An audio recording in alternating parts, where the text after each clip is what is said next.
Hey everyone, it's Danny. Welcome to the greenhouse. Today is part 3 of the big don'ts when growing Phalaenopsis orchids. Part 1 and part 2 will be in the description if you want to check those out. But before I get into this video, I do want to say that these are all common mistakes. The ones I'm getting ready to mention and the ones that I've mentioned in part 1 and part 2, mistakes that I am still making. So don't feel bad if you have made these mistakes or still making these mistakes, because like I said, they are common.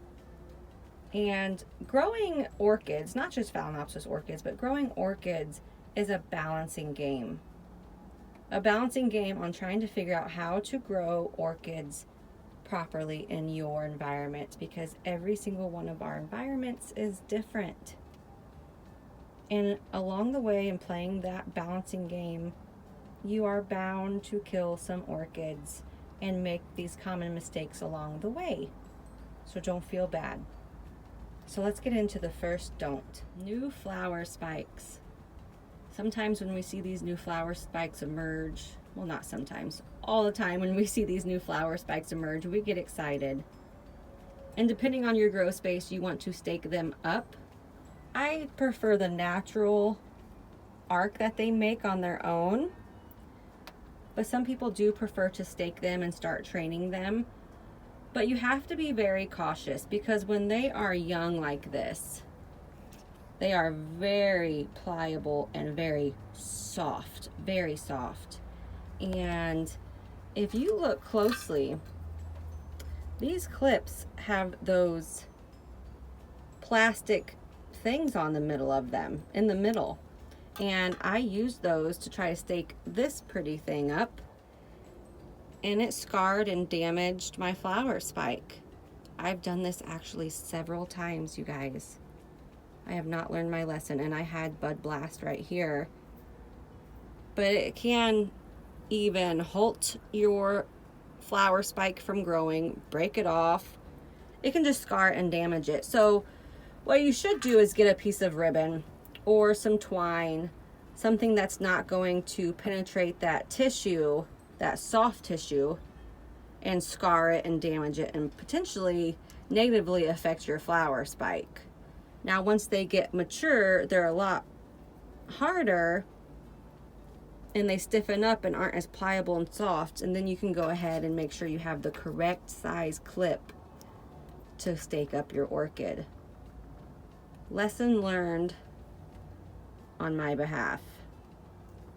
Sticking with the subject of Phalaenopsis spikes, if you are having a new spike on your Phalaenopsis that's creating new buds, you really want to try to leave it alone. And what I mean by that is leave it in its place. Try not to move it from room to room, grow space to grow space, window seal to window seal, because each one of those individual spaces has its own little environment. The temperature might be cooler, the humidity might be lower, there might be a cold draft. And doing that, moving that newly forming flower spike around, can have potential of bud blast.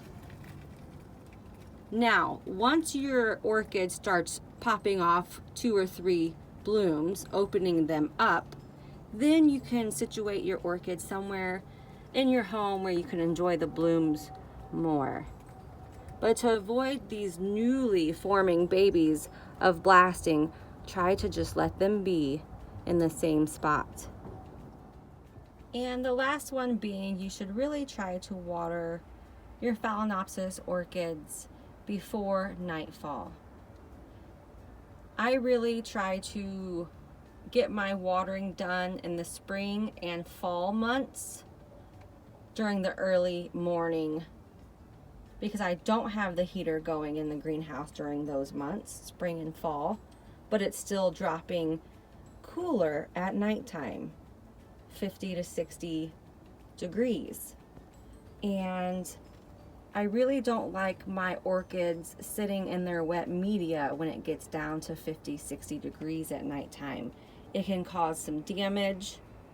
It can cause some rot. So I really like to come in here and water in the early part of the day turn the fan on and give time for that media to start drying out before cooler temperatures at nighttime arrive. It's just a thing that I like to do. I know some growers grow differently, and some people might object to some of these don'ts. But like I said in the beginning of this video, this is just a balancing game, and this is how I grow my orchids best in my environment. And I want to share with you what grows best in my environment and the tips and tricks. So those are the don'ts, part 1, 2, and 3, and I hope it has helped. And hopefully being more mindful of making these common mistakes, as you can see that I have still been making. Happy growing, everybody. Until next time.